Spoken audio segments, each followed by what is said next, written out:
Salam. Selamat berjumpa kembali Bapak Ibu Saudara sekalian yang dikasihi oleh Tuhan. Baik saudara-saudara kami yang ada di Makau, di Hong Kong, di Indonesia, bahkan dimanapun saat ini berada.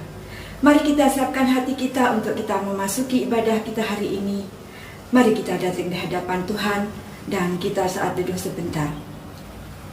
Mari kita mulai.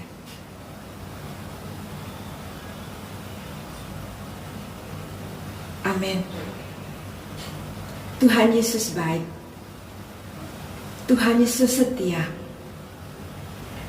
Di dalam melewati pencobaan, apapun yang kita alami, Dia selalu ada menolong kita dan memberi jalan bagi kita. Mari Bapak Ibu Saudara sekalian yang dikasihi oleh Tuhan, kita angkat pujian, Ku tahu Bapa peliharaku, Dia baik, Dia baik.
Shalom, jemaat yang dikasihi oleh Tuhan. Hari ini kita masuk dalam ibadah kita di minggu pertama bulan yang ke-10 pada saat ini. Mari kita satukan hati kita untuk ibadah kita. Ibadah pada saat ini kami buka, kiranya jadi dalam nama Bapa, Anak, dan Roh Kudus. Kiranya Tuhan memberkati jemaat Tuhan sekalian. Amin. Mari kita bersama membaca nas pembimbing dari 1 Petrus 1 ayat yang ke-7. 1 Petrus 1 ayat yang ke-7. Maksud semuanya itu ialah untuk membuktikan kemurnian imanmu yang jauh lebih tinggi nilainya daripada emas yang fana, yang diuji kemurniannya dengan api, sehingga kamu memperoleh puji-pujian dan kemuliaan dan kehormatan pada hari Yesus Kristus menyatakan dirinya. Tiada mustahil bagi Dia, Allah yang perkasa, pencipta langit dan bumi. Bapak Ibu saudara sekalian yang dikasihi Tuhan, mari kita lanjutkan pujian kita. Oh Tuhan, pencipta langit dan bumi, dengan kuat kuasa-Nya.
Bapak Ibu Saudara sekalian yang dikasihi oleh Tuhan, mari kita lanjutkan pujian kita dengan kita katakan, Allah ditinggikan dengan sorak-sorai, karena hanya Dialah Allah satu-satunya yang patut kita tinggikan, kita muliakan dalam setiap langkah hidup kita.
Bapak Ibu Saudara sekalian yang dikasihi oleh Tuhan, mari kita buka Mazmur kita.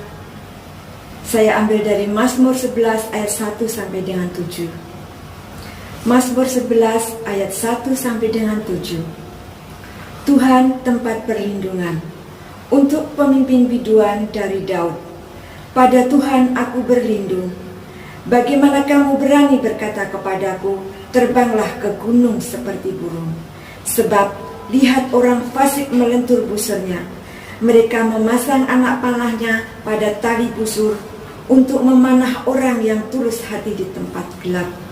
Apabila dasar-dasar dihancurkan, apakah yang dapat dibuat oleh orang benar itu? Tuhan ada di dalam bait-Nya yang kudus. Tuhan tahtanya di surga, matanya mengamat-amati, sorot matanya menguji anak-anak manusia. Tuhan menguji orang benar dan orang fasik, dan Ia membenci orang yang mencintai kekerasan.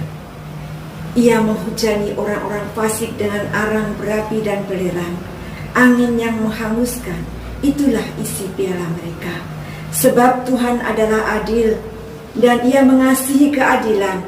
Orang yang tulus akan memandang wajah-Nya.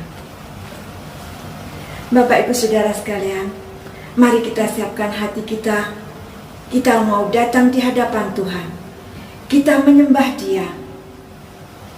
Kita tinggikan Dia di dalam penyembahan kita. Dia Yesuslah yang memulihkan hidup kita melalui darah-Nya. Dia menebus dosa kita. Mari Bapak Ibu Saudara sekalian, kita angkat pujian. Dalamnya kasih-Mu Bapa, terlebih dari segalanya. Dalamnya kasih-Mu Bapa, terlebih dari segalanya. Pengorbanan yang termulia selamatkanku. Dengan darah yang tercurah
Shalom jemaat Tuhan sekalian, puji Tuhan, hari ini kita akan masuk dalam mendengarkan firman Tuhan.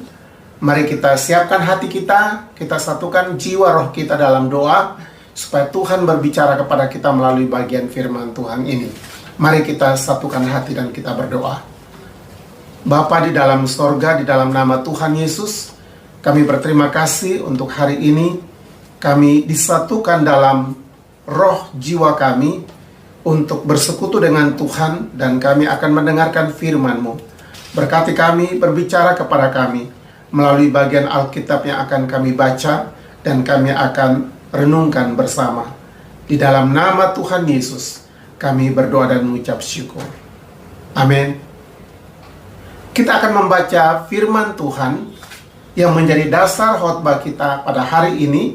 Kita baca dari kitab Daniel pasal yang ke-6, ayat yang pertama hingga ayat yang ke-29. Daniel pasal yang ke-6, ayat yang pertama hingga ayat yang ke-29. Namun kita akan membaca beberapa ayat, yaitu ayat 1 hingga ayat yang ke-6, ayat 12 dan ayat 11 dan 12, dan ayat 27 sampai ayat yang ke-29. Saya akan bacakan ayat 1 sampai dengan ayat yang ke-6.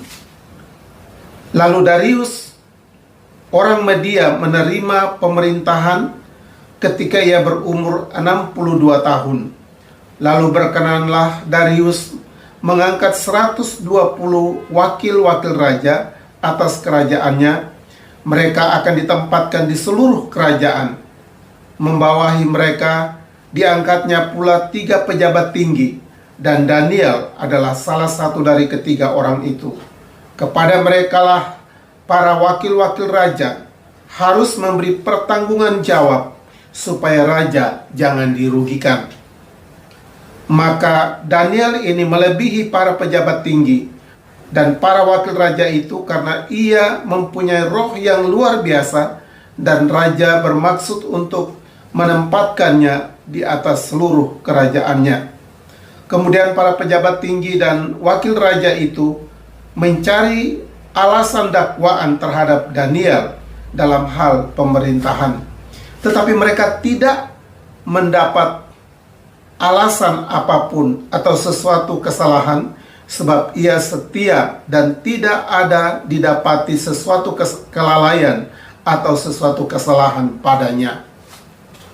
Maka berkatalah orang-orang itu, kita tidak akan mendapat suatu alasan dakwaan terhadap Daniel ini kecuali dalam hal ibadahnya kepada Allahnya. Ayat yang ke-11 dan ayat yang ke-12. Demi didengar Daniel bahwa surat perintah itu telah dibuat, pergilah ia ke rumahnya. Dalam kamar atasnya ada tingkap-tingkap yang terbuka ke arah Yerusalem. 3 kali sehari ia berlutut, berdoa serta memuji Allahnya seperti yang biasa dilakukannya.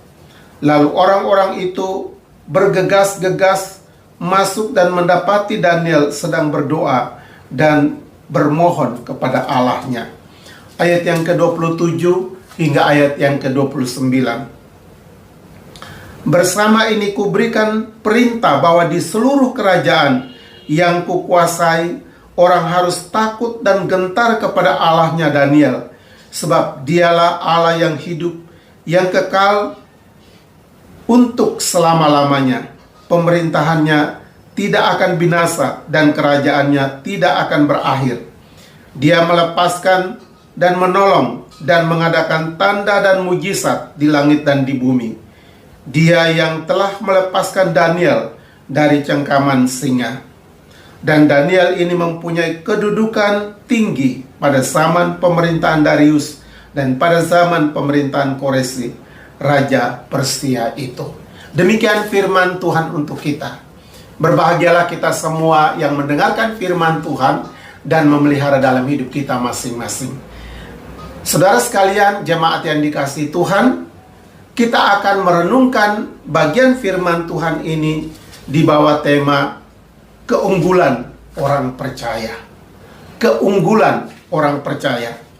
Memang berbicara tentang keunggulan orang-orang percaya kepada Tuhan Yesus adalah orang-orang yang unggul, ya. Yang tadinya tidak berharga, tetapi menjadi berharga oleh karena percaya kepada Tuhan Yesus. Oleh karena dia telah ditebus dengan darah yang mahal, yaitu darah Tuhan Yesus sendiri.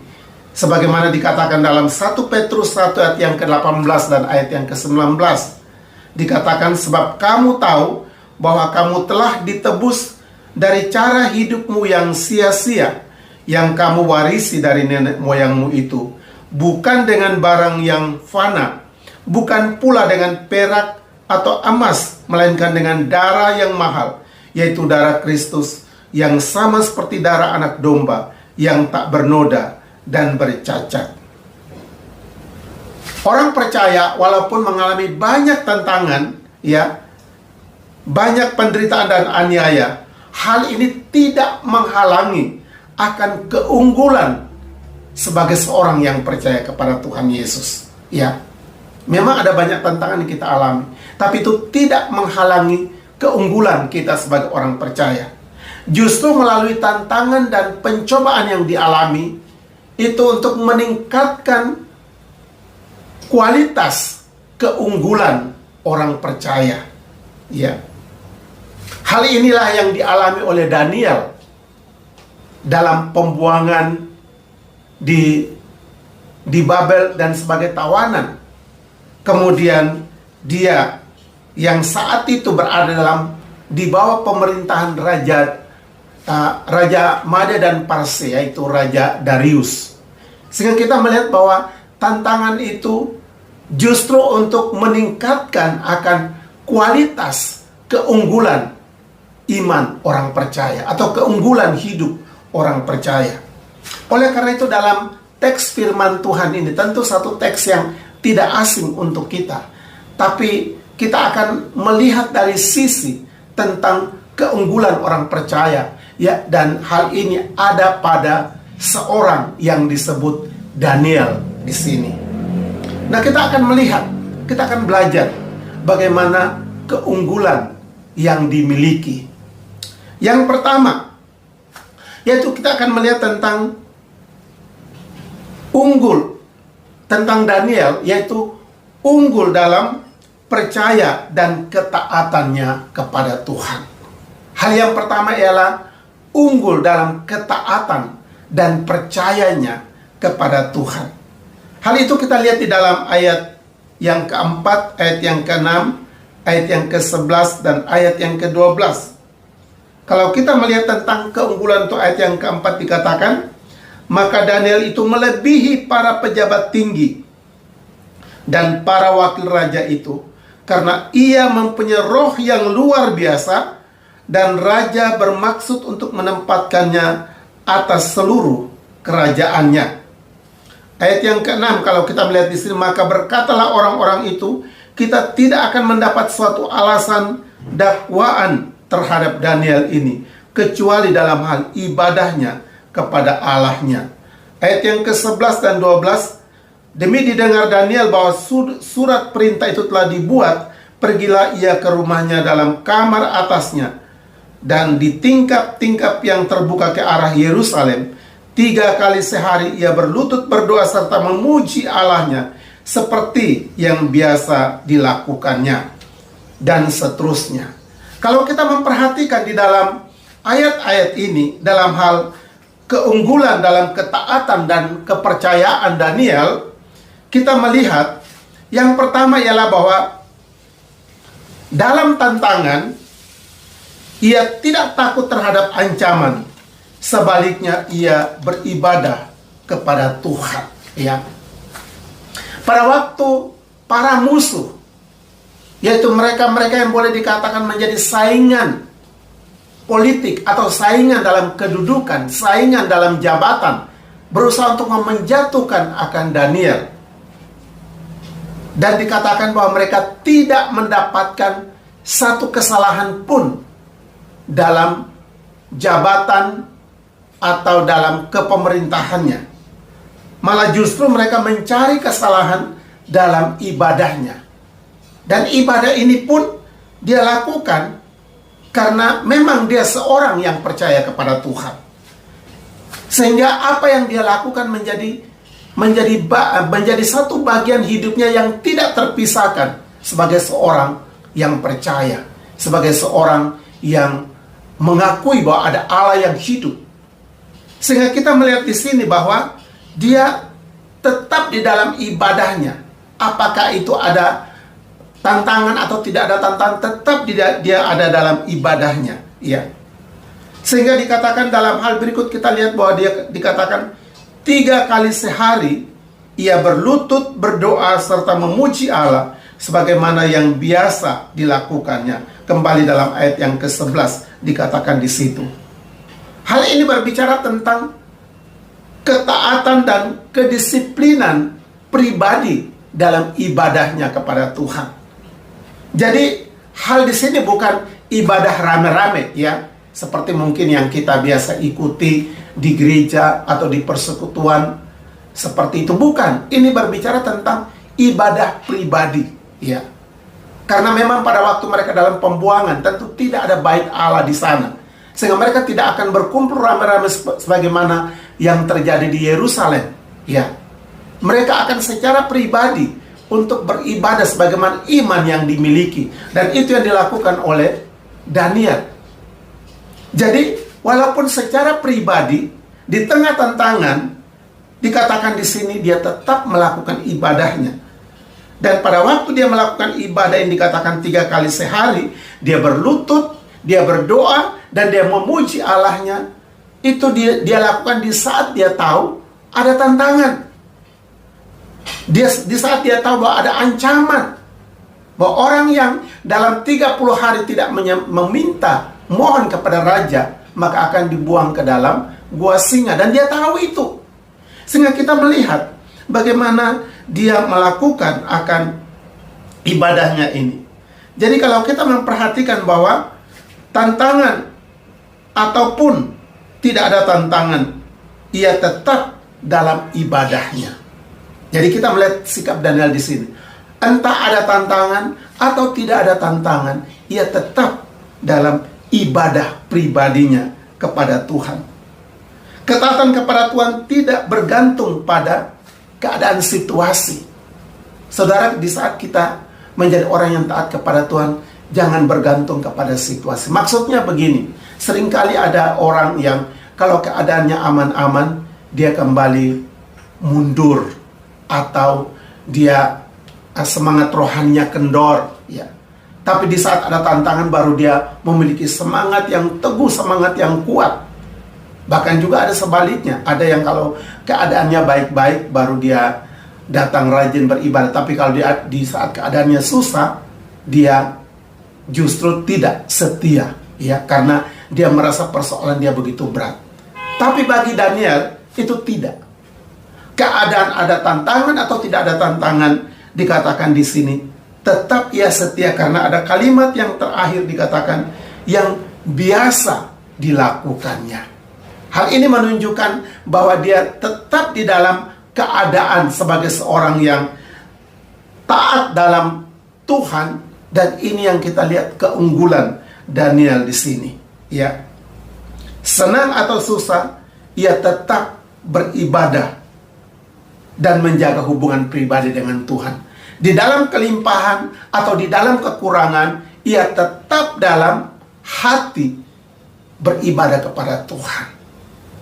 Di saat sehat ataupun di saat sakit, tetap beribadah kepada Tuhan. Nah, inilah aplikasi yang harus kita miliki. Yang kedua yang kita akan lihat ialah bahwa Daniel unggul dalam pekerjaannya. Daniel unggul dalam pekerjaan dan jabatannya. Kita melihat di dalam ayat yang kelima.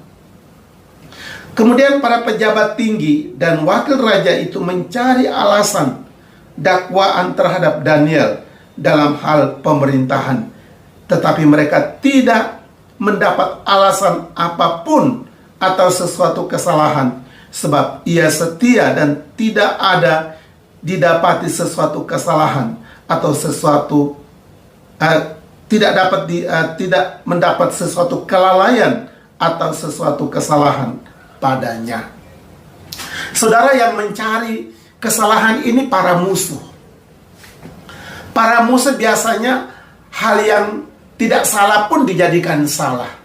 Tetapi di sini para musuh mencari kesalahan dalam hal jabatan pekerjaannya. Karena kalau kita memperhatikan dia sebagai salah satu daripada 3 pejabat tinggi yang diberi kepercayaan oleh raja untuk memimpin rakyat, sehingga dikatakan mereka ini yang bertanggung jawab kepada raja supaya raja tidak dirugikan. Dan Daniel dikatakan di sini dia melakukan tugasnya dengan baik, sehingga pada waktu para musuh berusaha untuk mencari kesalahan dalam hal pekerjaan dan jabatannya, mereka tidak mendapati satu kesalahan, satu kelalaian pun. Nah, inilah yang kita lihat, dia unggul di dalam jabatannya. Apa saja yang kita bisa lihat dalam keunggulan jabatannya ini? Pertama ialah tentu kita melihat bahwa dia seorang yang betul-betul disiplin dalam pekerjaannya. Ya, sebagaimana hal rohani tadi kita melihat tentang ibadahnya, bahwa yang biasa dilakukannya. Berarti dia memiliki disiplin yang tinggi di dalam percaya kepada Tuhan. Demikian juga dia memiliki disiplin yang tinggi dalam pekerjaannya, dalam jabatannya sebagai seorang yang bekerja di bawah pemerintahan Raja Darius. Sehingga kita memperhatikan hal ini sangat penting. Karena apa? Dia seorang memiliki disiplin yang tinggi dalam pekerjaannya. Ya. Kemudian ia juga boleh dikatakan unggul dalam kesetiaan. Sehingga dia melakukan semua tugasnya dengan baik, dengan jujur, dengan penuh bertanggung jawab. Dia tidak memiliki jiwa untuk mencari keuntungan pribadi dengan hal-hal yang tidak benar dalam jabatannya. Apalagi sebagai seorang pejabat tinggi, sebetulnya gampang saja dia mempergunakan jabatannya untuk membuat sesuatu keuntungan bagi dirinya, sebagaimana yang biasa kita dengar pada saat ini. Karena dengan jabatan dia korupsi, dengan jabatan dia melakukan apa saja. Dia merasa bahwa karena dia punya hak, punya kedudukan, padahal itu sudah merugikan pekerjaannya sendiri, ataupun mungkin merugikan akan pemimpin, merugikan akan negara. Tapi bagi Daniel tidak, dikatakan karena dengan tugasnya itu raja tidak dirugikan. Artinya pemimpin tidak dirugikan, negara tidak dirugikan. Dan Daniel masuk memenuhi kriteria seperti itu. Dia seorang yang terbukti setia. Daniel juga dikatakan dia jujur dan tanggung jawab, sehingga tidak didapati kelalaian atau kesalahan, sebagaimana ayat yang kita baca tadi. Semua ini menunjukkan tentang satu sikap atau attitude yang baik di dalam melakukan pekerjaannya. Saudara, ini penting sekali bagi kita sebagai seorang percaya dalam level pekerjaan apapun. Apakah itu pekerjaan yang tinggi atau pekerjaan yang biasa atau yang rendah, apapun pekerjaan, sebetulnya sikap ini tidak boleh berubah. Tetap harus sama. Baik kita yang bekerja dimanapun, tetap harus memiliki sikap seperti disiplin, setia, dan jujur. Ya. Karena dimanapun kalau kita bekerja seperti itu, maka kita akan menjadi orang-orang yang dilihat unggul di dalam pekerjaan kita. Ya. Dan Daniel melakukan itu dengan setia. Ya. Dalam pekerjaan yang unggul ini, sehingga kalau kita melihat para musuh pada waktu mencari kesalahan, karena memang orang yang percaya itu pasti ada tantangan. Ya. Sebaik-baiknya seseorang bekerja, pasti juga ada tantangan. Sebagaimana yang dialami oleh Daniel ini. Sehingga apapun tantangan, ingat kita sebagai orang percaya harus tetap konsisten di dalam pekerjaan kita, dalam tugas kita sebagai seorang percaya. Ya. Dia tidak memanipulasi jabatannya atau pekerjaannya untuk melakukan sesuatu yang tidak benar. Tetapi dia tetap mempertahankan sikap keunggulan sebagai orang percaya di dalam pekerjaannya.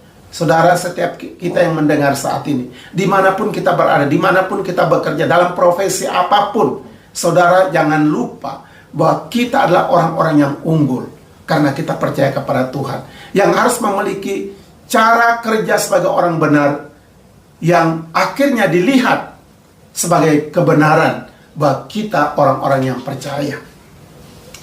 Yang ketiga yang kita akan lihat ialah bahwa Daniel unggul dalam menghadapi tantangan. Ya, Daniel unggul dalam tantangan dan penganiayaan. Kalau kita melihat dalam ayat yang ke-7 sampai ayat yang ke-9 dan ayat yang ke-16, ya. Ayat yang ke-7 hingga ayat yang ke-9 hingga ayat yang ke-16, ya. Kalau kita memperhatikan di situ, saya hanya baca ayat yang ke-7. Kemudian bergegas-gegaslah para pejabat tinggi dan wakil raja itu menghadap raja serta berkata kepadanya, "Ya Raja Darius, kekalah hidup tuanku," dan seterusnya. Nah, kita akan lihat lagi di dalam ayat yang ke-16. Lalu bergegas-gegaslah orang-orang itu menghadap raja serta berkata kepadanya, "Ketahuilah ya Raja, bahwa menurut undang-undang orang Media dan Persia tidak ada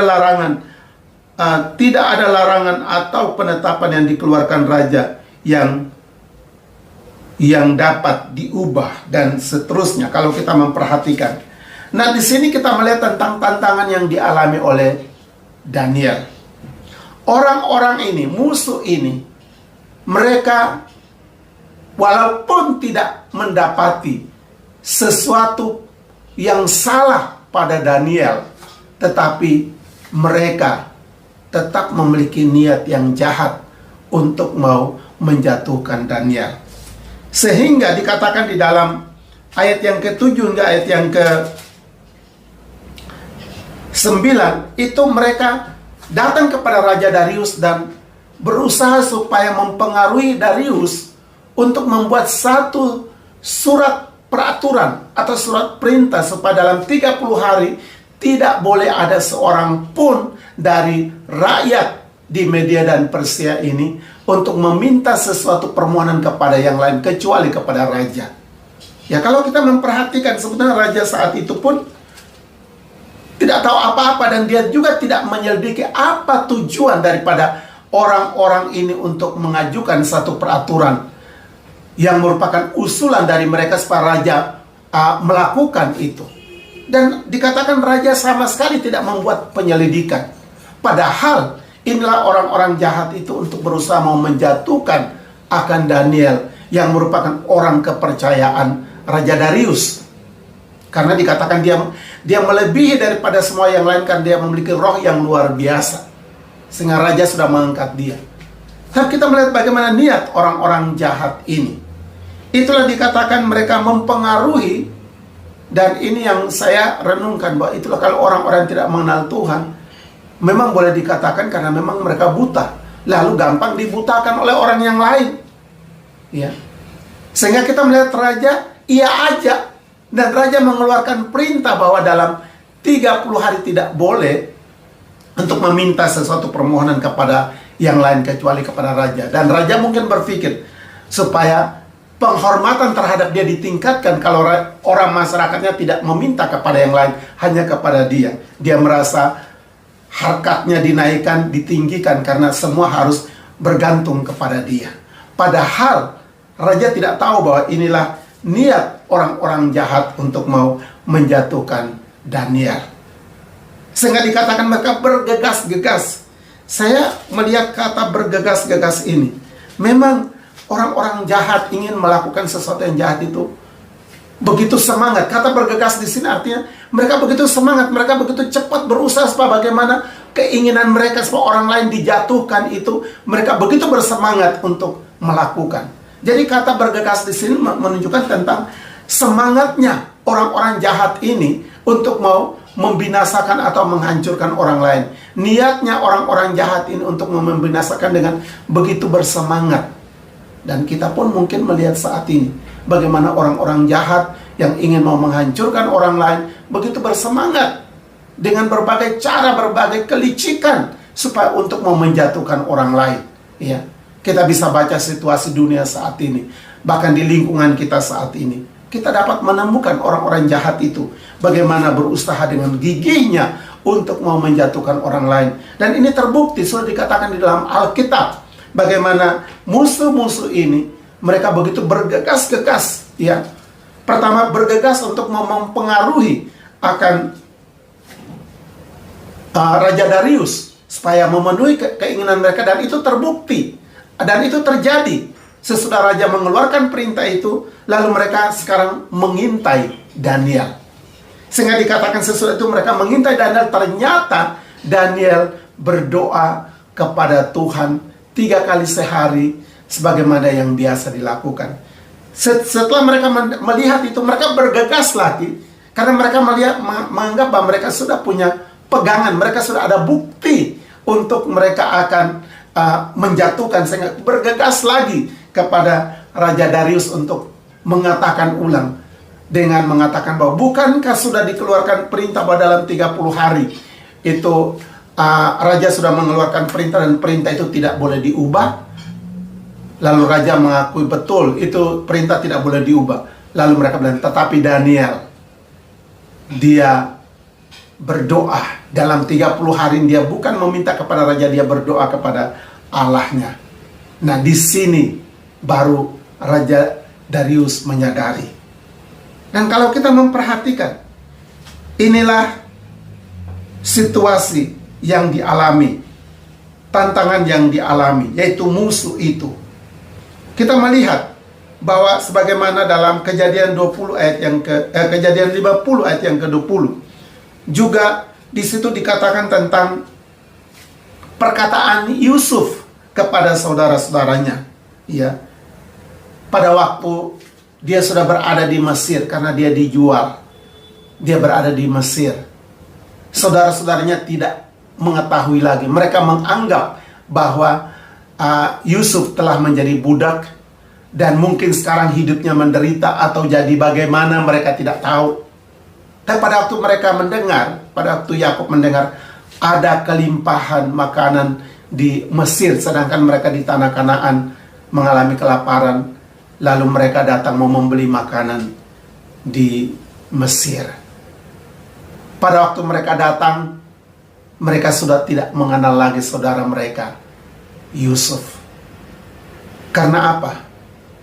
Mungkin dia sudah pakai pakaian kebesaran kerajaan. Yang kedua, paling tidak mereka tidak pernah memikirkan bahwa Yusuf akan seperti itu. Yang ada dalam pikiran mereka, Yusuf itu budak, dijual, dan dia sudah mungkin melarat, menderita di mana. Ya, mereka tidak menyangka bahwa saudara mereka itu akan jadi Perdana Menteri. Ya, sehingga dikatakan pada waktu Yusuf memperkenalkan diri kepada mereka, dan dia katakan, memang kamu mereka-rekakan yang jahat terhadap aku, tapi Allah telah mereka-rekakan yang baik untuk kamu. Jadi situasi yang sulit, tantangan yang sulit, itu justru menjadi satu kebaikan. Dan kita melihat di sini, itulah juga yang dialami oleh Daniel. Ya, di tantangan itu, dia tahu disitulah Tuhan akan bekerja. Yang berikut dikatakan bahwa unggul dalam tantangan yang berikut ialah bahwa walaupun ada tantangan, tapi raja memperhatikan dia. Dalam ayat yang ke-15, ayat 17, ayat 19, dan ayat yang ke-20, ya. Ayat yang ke-15, di situ dikatakan kemudian mereka menghadap raja dan menanyakan kepadanya tentang larangan raja itu, ya. Tetapi kemudian ayat 17, kalau kita perhatikan di situ, ya, ayat 17 juga dikatakan di situ bahwa sesudah itu raja memberi perintah, lalu ia diambil Daniel lalu diambilnya Daniel dan dilemparkannya ke dalam gua singa. Semua itu kita melihat bahwa raja juga dalam keadaan tertekan untuk melakukan ini. Sehingga kita melihat bagaimana ayat yang ke-19 dikatakan, ya, lalu pergilah raja ke istana dan berpuasa. Ia semalam-malaman itu ia tidak menyuruh datang penghibur-penghibur, dan ia tidak dapat tidur. Nah, bagaimana perasaan raja terhadap Daniel? Ya, karena tadi orang-orang jahat sudah mempergunakan kesempatan itu, dan karena peraturan itu tidak dapat dicabut, sehingga mau tidak mau harus Daniel dimasukkan ke gua singa. Tapi kita lihat bagaimana perasaan raja. Dikatakan di sini, ia semalam-malaman tidak bisa tidur dan ia tidak menyuruh orang datang untuk menghibur. Itu berarti dia berada dalam kesedihan. Ya, mungkin pada waktu itu di saat raja bersedih, raja susah, ada juga pegawai yang ditugaskan untuk mempersiapkan penghibur. Dan saya tidak tahu bagaimana penghibur ini melakukan satu tindakan menghibur supaya raja bisa aman. Tapi untuk malam itu, Alkitab katakan di sini, ia tidak mengizinkan penghibur untuk datang menghibur dia, karena hatinya begitu sedih, hatinya begitu susah. Dan ini menunjukkan tentang perhatian raja terhadap Daniel. Di sinilah kita melihat di dalam penderitaan Daniel tetap unggul. Ada musuh, Daniel tetap unggul, karena raja turut memperhatikan. Yang berikut, yang menarik ialah bahwa justru Tuhan mengatupkan mulut singa dalam ayat yang ke-22 dan 23. Kita melihat pada waktu akhirnya Daniel dibuang ke dalam gua singa. Dan kita juga melihat bagaimana raja begitu bersusah hati, karena raja tahu bahwa seorang yang dibuang ke dalam gua singa pasti akan diterkam oleh singa. Tidak mungkin tidak, ya. Sehingga tentu kesedihan yang begitu dalam dia rasakan. Tapi bagaimana perkataan Darius juga, bahwa Allahmu yang engkau percaya, kiranya itu dapat melepaskan engkau dari cengkeraman singa. Walaupun antara perkataan seperti itu dan juga antara fakta bahwa seorang yang dimasukkan dalam gua singa pasti akan diterkam. Sehingga dikatakan di dalam ayat yang ke-20, pagi-pagi sekali ketika fajar menyingsing, bangunlah raja dan pergi dengan buru-buru ke gua singa. Dan ketika ia sampai dekat gua itu, berserulah ia kepada Daniel dengan suara yang sayu. Ya. Nah, saudara, kita melihat pada waktu Raja Darius berseru, ini pun sebenarnya sesuatu yang tidak mungkin. Karena orang sudah dilemparkan ke dalam gua singa, pasti sudah diterkam, sudah mati. Tapi dikatakan dia masih mau pergi untuk memanggil. Bahkan dia memanggil pun dengan suara yang sayu. Artinya dalam keadaan sedih, juga dalam keadaan ketidakpastian. Apakah iya? Apakah bisa? Tapi dikatakan dia berseru dengan suara yang sayu. Berkatalah ia kepada Daniel, Daniel, hamba Allah yang hidup, Allahmu yang kau sembah dengan tekun, telah sanggupkah ia melepaskan engkau dari singa-singa itu? Ya. Allahmu yang kau sembah, telah sanggupkah ia melepaskan dari singa-singa itu? Lalu dikatakan dalam ayat yang ke-22, lalu kata Daniel kepadanya, ya raja, kekalah hidupmu, Allahku telah mengutus malaikatnya untuk mengatupkan mulut singa-singa itu, sehingga mereka tidak mengapa-apakan aku, karena ternyata aku tak bersalah di hadapannya, tetapi juga terhadap tuanku ya raja, aku tidak melakukan kejahatan. Saudara, kita melihat di sini bagaimana perkataan Daniel. Bahwa dikatakan Allah telah mengatupkan mulut singa-singa, dan ternyata yang terbukti bahwa aku tidak melakukan satu pekerjaan pun yang salah dalam pemerintahan, juga terhadap raja. Ya. Di sini kita melihat bagaimana dia unggul di dalam tantangan. Ya, unggul di dalam menghadapi musuh. Ya. Nah, inilah orang percaya bahwa kalau kita hidup dalam Tuhan ada tantangan, tapi Tuhan akan memberikan kita keunggulan di saat Tuhan mengatupkan mulut singa-singa itu untuk memberikan bukti bahwa tantangan tidak membuat seorang yang percaya binasa, tapi justru melalui tantangan itu orang percaya diangkat. Kita melihat keunggulan dalam tantangan yang keempat ialah bahwa orang yang jahat akan binasa karena kejahatannya. Nah, ini kita melihat proses ini berlangsung. Pada waktu Raja Darius tahu bahwa Allah telah mengutus malaikatnya untuk menutup mulut singa-singa, dan bagaimana perkataan daripada Daniel bahwa dengan hal ini bahwa aku tidak bersalah dan juga terhadap raja. Dikatakan raja menyuruh untuk mengeluarkan Daniel dari gua singa itu. Lalu apakah Darius berhenti di situ? Tidak. Alkitab katakan di dalam ayat yang ke-25, raja memberi perintah lalu diambilnyalah orang-orang yang telah menuduh Daniel dan mereka melemparkan ke dalam gua singa, baik mereka maupun anak-anak dan istri-istri mereka. Belum lagi mereka sampai ke dasar gua itu, singa-singa itu telah menerkam mereka, bahkan meremukan tulang-tulang mereka. Saudara, disinilah kita melihat seorang Daniel yang takut Tuhan, yang tadinya ingin dihancurkan dengan dia dibuang ke dalam gua singa.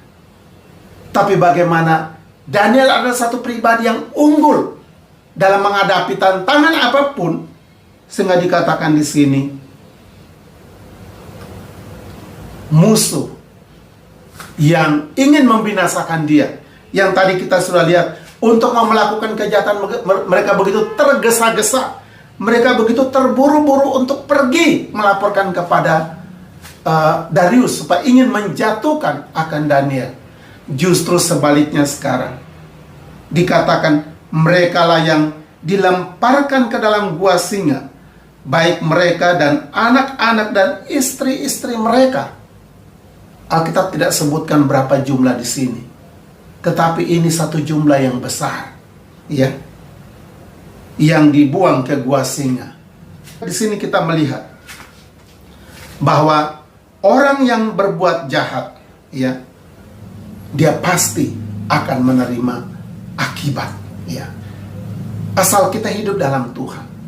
Orang yang berbuat jahat terhadap kita, pasti dia akan menerima balasan, karena pembalasan itu adalah dari Tuhan. Daniel tentu dalam doanya siang malam dia mendoakan untuk pekerjaannya, mendoakan teman-teman sekerjanya. Tetapi orang-orang sekerja dengan dia, mereka mempunyai niat yang jahat. Akhirnya apa? Di saat Daniel berbuat baik dan mereka melakukan hal yang jahat, maka Tuhan yang membalas. Sehingga akhirnya apa? Mereka semua menjadi orang-orang yang binasa. Yang keempat ialah akibat. Kita lihat dalam ayat yang ke-26 hingga ayat yang ke-9.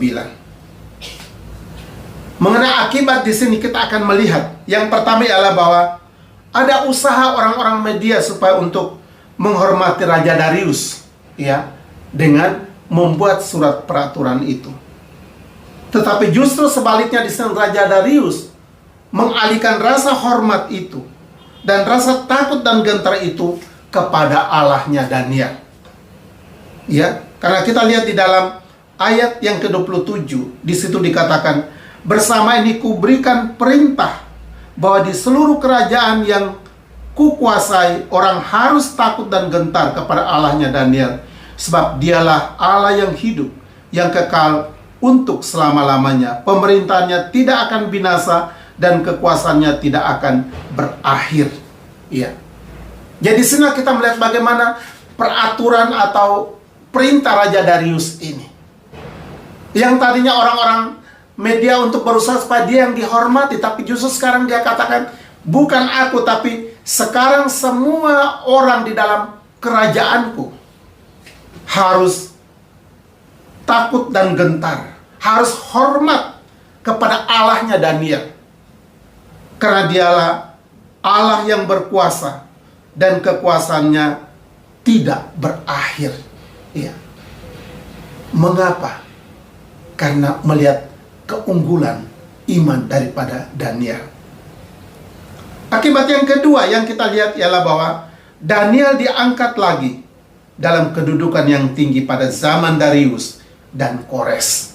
Dalam ayat yang ke-29 kita lihat, dan Daniel ini mempunyai kedudukan yang tinggi pada zaman pemerintahan Darius dan pada zaman pemerintahan Kores, orang Persia itu. Jadi kita melihat di sini bahwa keunggulan hidup, keunggulan orang percaya akan tetap terbukti. Karena apa? Bukan manusia yang berusaha untuk membuat diri unggul, tapi Allah yang membuat kita unggul karena kita percaya kepadanya. Apapun tantangan pencobaan, Tuhan akan jadikan itu untuk meningkatkan kualitas iman kita, keunggulan kita di hadapan Tuhan. Dan dikatakan di sini, Daniel kembali diangkat dalam kedudukan yang tinggi. Kesimpulan untuk kita, orang yang percaya kepada Tuhan Yesus adalah orang-orang yang unggul. Oleh karena Tuhan telah menebus kita dengan darahnya. Ia menolong kita dan melepaskan kita dari berbagai tantangan. Ia juga memberikan status kepada kita sebagai anak-anak Allah yang diberikan otoritas dan kuasa di bumi ini untuk mengalahkan segala kuasa kegelapan. Kiranya Tuhan memberkati. Mari kita berdoa. Bapa, kami berterima kasih untuk firman Tuhan. Kiranya firman-Mu hari ini memberikan kami iman yang teguh bahwa kami adalah orang-orang yang unggul. Oleh karena Tuhan yang telah membuat kami menjadi orang-orang yang unggul. Berkati supaya kami tidak lemah di saat kami menghadapi banyak tantangan, tapi justru di tengah tantangan itu, kualitas keunggulan kami akan makin ditingkatkan. Berkati kami, dalam nama Tuhan Yesus kami berdoa. Amin. Puji Tuhan, Bapak Ibu Saudara sekalian yang dikasihi oleh Tuhan, kita semua telah mendengarkan kebenaran firman Tuhan yang telah disampaikan oleh hamba-Nya.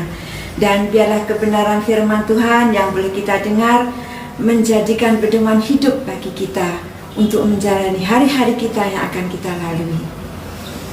Bapak Ibu Saudara sekalian, mari kita memberikan persembahan yang terbaik buat Tuhan.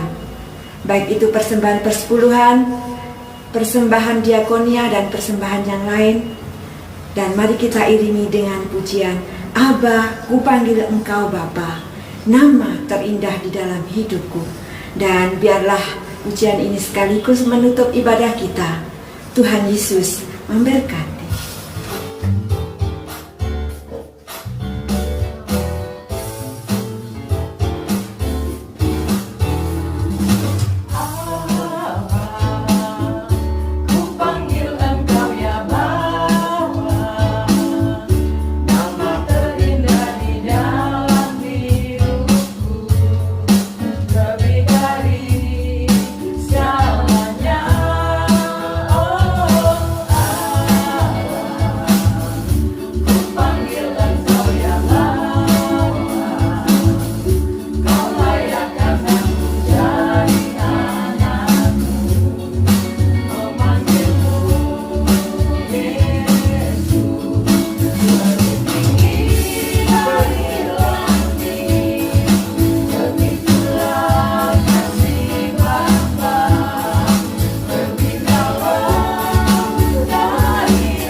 Jemaat Tuhan, mari kita satukan hati kita. Kita masuk dalam doa syafaat. Kita berdoa. Allah Abraham, Allah Ishak, Allah Yakub, Allah yang kami kenal dan percaya dalam Tuhan Yesus. Hari ini kami bersyukur kepada Tuhan, karena Tuhan mengajar kami bahwa kami adalah orang-orang yang unggul. Oleh karena Tuhan yang memberikan kepada kami kualitas keunggulan itu. Melalui penebusan yang Engkau berikan kepada kami dengan darah-Mu yang mahal. Berkati tiap-tiap kami yang sudah menerima firman-Mu, sehingga kami tetap kuat dalam menghadapi berbagai tantangan.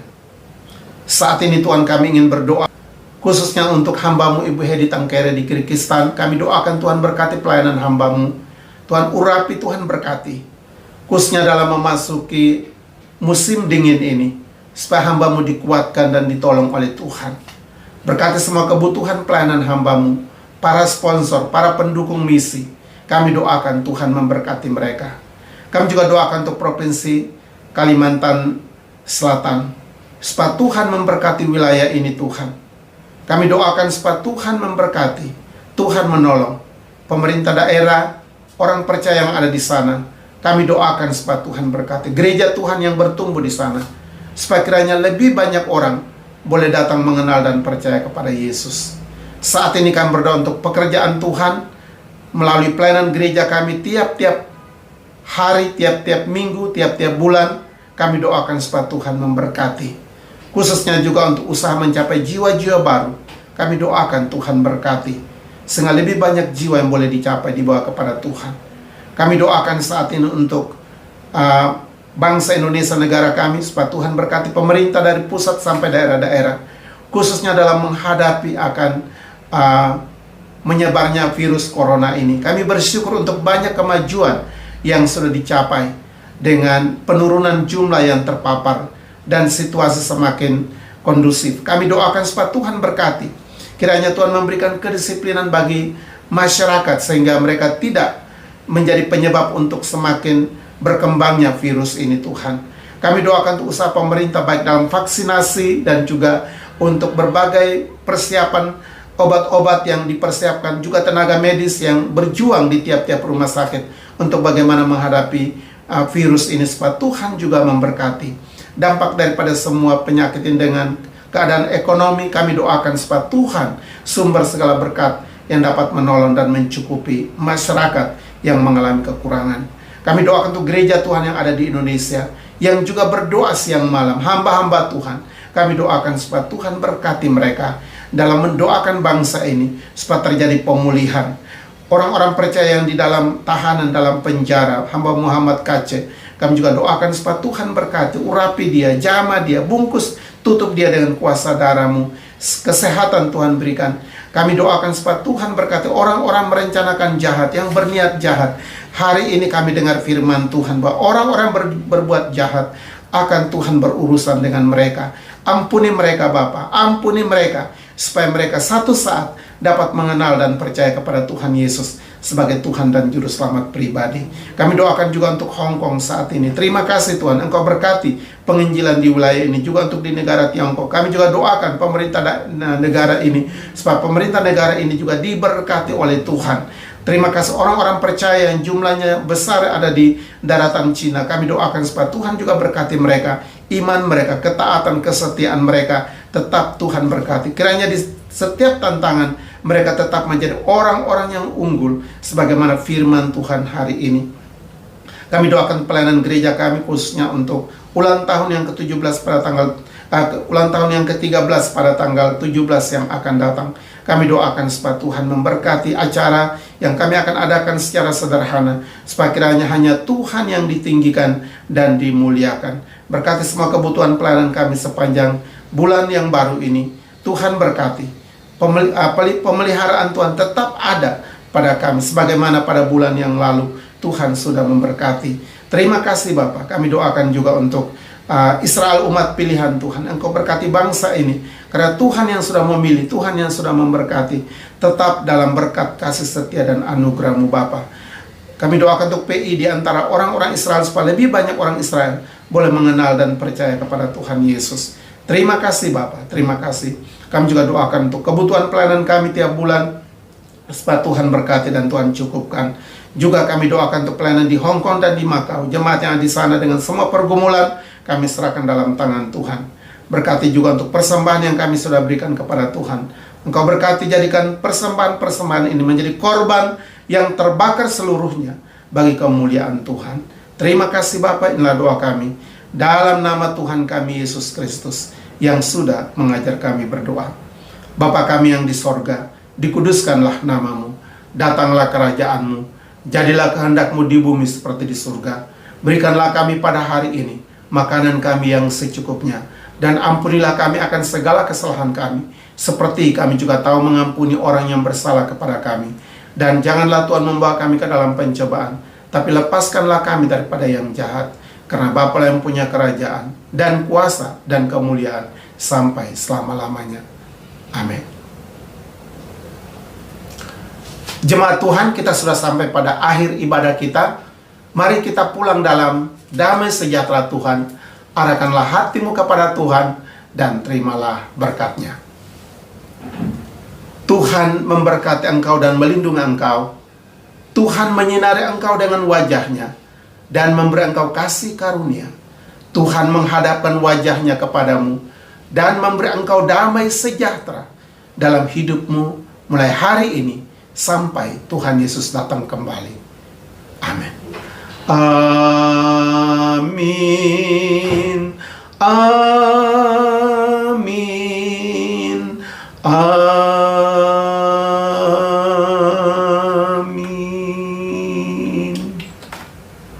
Kita masuk dalam saat teduh. Amin.